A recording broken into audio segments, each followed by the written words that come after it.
એકમ કયો છે? 17 એકમમાં વસ્તુનું હલકું અને ભારે એ આપણે શીખવાનું છે. વસ્તુના નામ અહીં આપેલા જ છે, આપણે એને ખાલી શીખવાનું છે. બરાબર. પહેલું શું છે? પેન્સિલ અને બોલ પેન. પેન્સિલ અને બોલ પેન. તો આપણે પેન્સિલ અને બોલ પેન. બોલ પેન તમે જોઈ ને?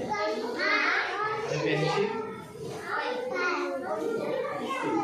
આ બંનેમાં ભારે પણ કહેવાય. ભારે વજન બોલ પેન અને પેન્સિલ કેવી કહેવાય? એટલે આપણે ભારેમાં અહીંયા શું લખવાનું છે? બોલ પેન. બરાબર. પછી બીજા નંબર પર તમારી ગણિતની સ્વાધ્યાય પોથી અને ગુજરાતીની સ્વાધ્યાય. આ શેની છે? ગણિત. અને આ શેની છે? ગુજરાતી. આ બંનેમાં આપણે વજન આમ કરવું હોય તો કોનું વધારે વજન આવે? ગુજરાતીમાં કેવું? પેજ પાના વધારે છે, ગણિતમાં એટલે કઈ આવશે? ગુજરાતીની સ્વાધ્યાય પોથી. ભારેમાં કયું આવશે? ગુજરાતીની સ્વાધ્યાય પોથી. બરાબર. હવે અહીંયા તાળું અને ચાવી. તાળું જોયું તમે? અને ચાવી જોઈ ને? તો આ તાળું અને આ બંનેનું આપણે વજન કરીએ તો કોણ ભારે કહેવાય? અને હલકું ચાવી. બરાબર. જવાબ શું આવશે? તાળું.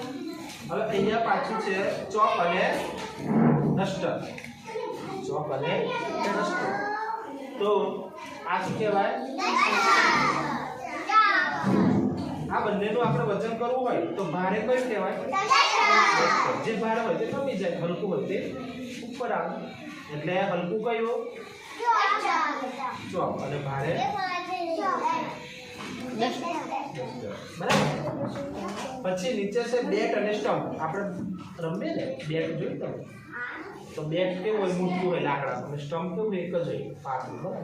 આ બંનેમાં વજન કોનું વધારે? સ્ટમ્પ. કોનું વધારે?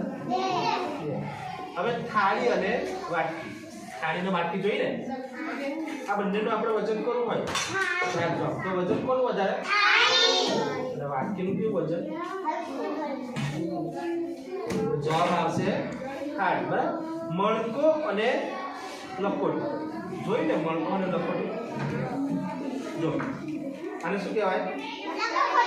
આને આ બંનેનું આપણે વજન કરાવવું હોય તો ભારે કયું કહેવાય? લખોટી. એમ કરજો દ્રષ્ટિ. જો આ લખોટી ને મણકો. તને વજન કોનું વધારે લાગે? લખોટી. એટલે ભારે લખોટી. તો આપણે છે ને આ ભારે અને હલકું એમાં આ કઈ છે વસ્તુ? આપણે અહીંયા જવાબ લખવાના છે. આ બંનેમાંથી ભારે કોણ? એ જવાબ લખવાના છે. બરાબર.